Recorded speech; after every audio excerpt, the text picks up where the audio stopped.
Boom. G'day. So today my video presentation is about river volume. I'll be going through what river volume is, what causes it to fluctuate, and how river volume is measured. So, for starters, what is river volume? The simplest way I can put it is that river volume is the amount of water passing through a particular section of the river at any given point in time. For example, if you're driving from Quincy to Chico down the canyon, you look to your right, you'll be able to roughly know the river volume based on what you see. If the Canyon River is flowing fast with lots of white water, then obviously the river volume at that point in time would be quite high.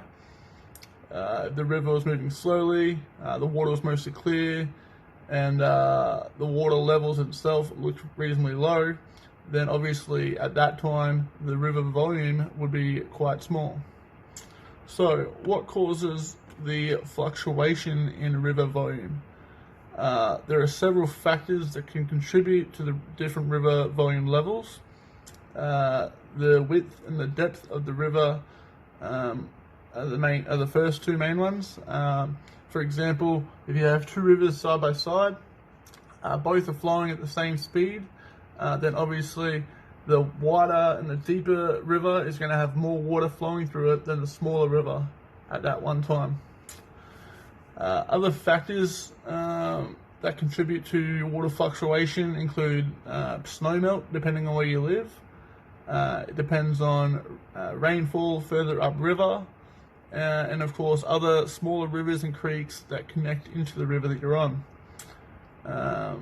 Some rivers also have dam releases, which obviously push more water down those channels whenever the dam releases go ahead. So the amount of water that flows down the river within a given amount of time is also known as the discharge. The discharge affects the river's velocity or the speed of the water.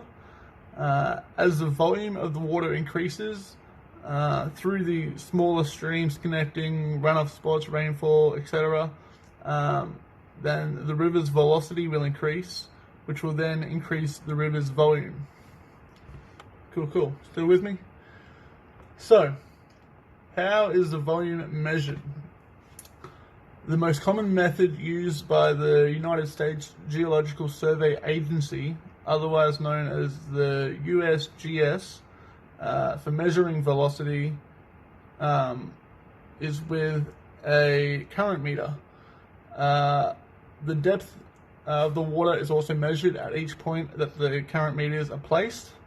These velocity and depth measurements are used to calculate the volume of water flowing past this line during a specific time interval. If you don't have a current meter, then the old school way to calculate the river volume is through picture here is depth multiplied by width multiplied by the velocity, like so.